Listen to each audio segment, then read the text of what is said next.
was telling me, he was like, remember, like, you made this happen. Like, this didn't just, like, you didn't just get lucky. Like, you worked for, like, years and years for this to end up happening. And it's true, I gotta remind myself, like, I deserve to be here. I'm standing with these guys, I'm like, oh, should I be here? But I worked for it, that's why I'm here, you know what I mean? They wouldn't have put me here if I didn't deserve it. My man Sean, man. Oh, man, No Duck Zone Podcast, we alive with a longtime buddy of mine, man. Damn, Sean, where you been? You were there at the beginning, man. Where you been, Sean? You got there early.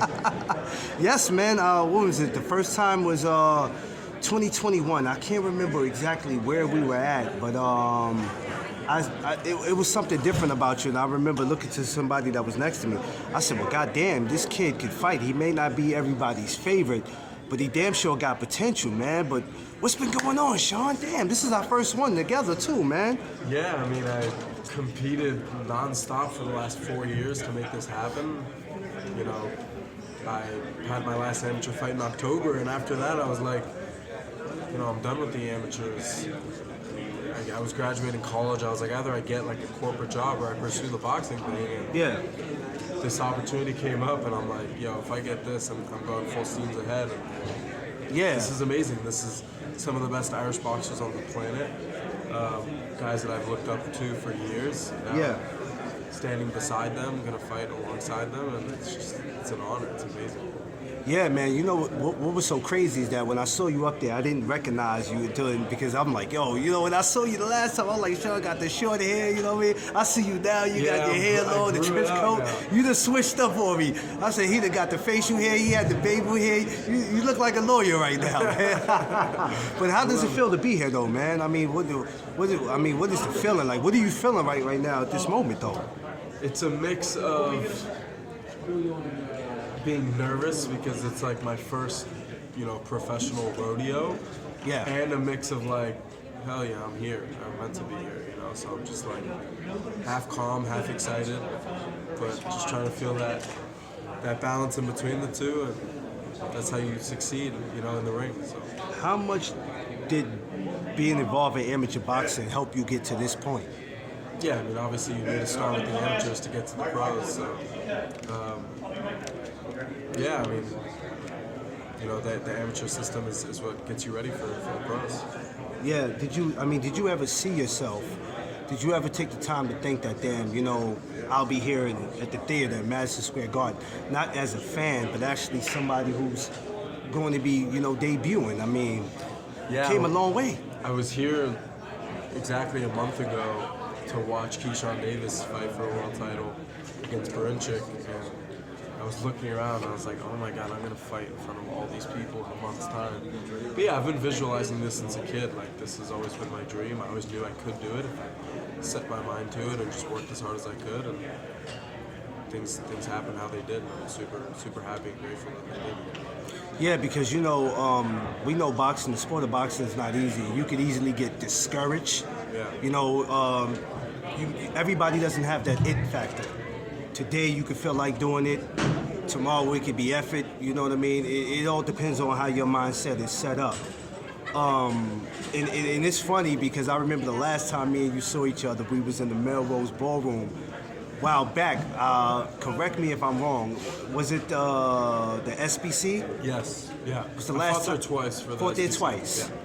Yeah. And you know, it never mattered what the outcome of your fights was because I always showed you love. I was never going to shake and fake. So if you win, I love you, and if you lose, I don't. You know, I always came up to you, gave you a hug, and be like, Sean, keep on. Where there's other people that just be like, I don't know if that kid got it, but it is, you know, it is what it is at the end of the day. I want to let you know I'm actually proud to see you in this position, man, because I watch you bust your ass in the amateurs. You know what I mean? There was people that you went up against that people really wasn't giving you no credit. And they were just saying, like, he's going to go in there and get his ass handed to him. That. You know what I'm saying? I remember that. Yeah. They're like, he's going to get his ass handed to him. I'm like, you got to give this kid you got to give him some type of chance, some type of shot. You can't just down him. The feeling after was unbelievable. Because you know people are doubting you.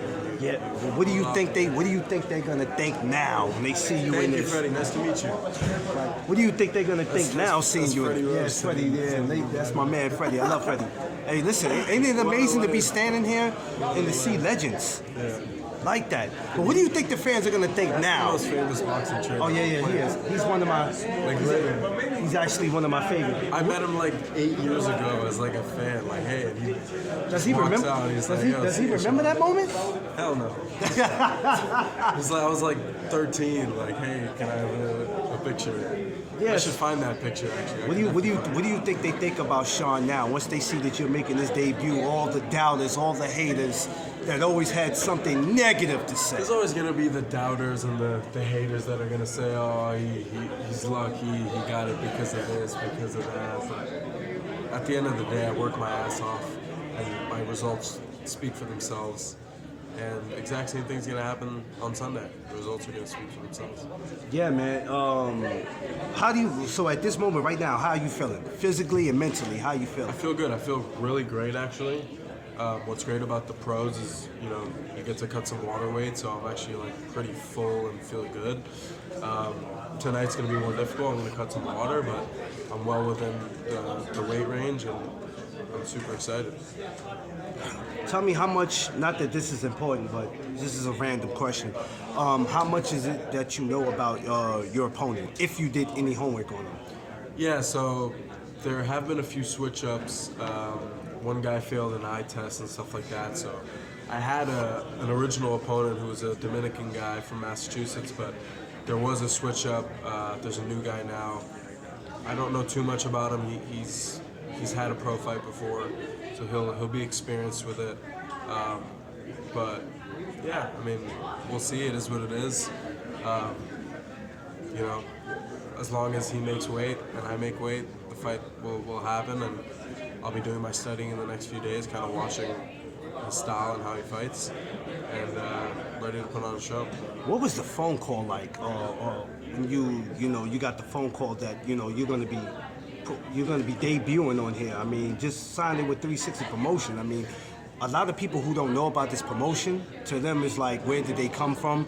But little do they know this is a great promotion. So what was the phone call like? Yeah, I mean, like you said, Tom Loeffler has been promoting Triple G, the Klitschko brothers, who are heavyweight champions of the world for like a decade. So he's been around. This is his 1,000th rodeo. You know what I mean? Yeah. I don't know if I should be saying this, but I was lying down on a beach in Australia when I got the call. Damn, Shaw, you just had to put that out there. Fucking chilling. Because I had just graduated college, and I was like on a grad trip, and I was like, I need to find an event to have my pro debut on, and I got the call, and they were like, dude, you need to take the next flight back to New York because you need to start training your pro debuts, in a couple months. So get back to work. So yeah, I flew back. I started working, and it's been perfect. I feel great. I feel like I'm peaking, and I'm excited.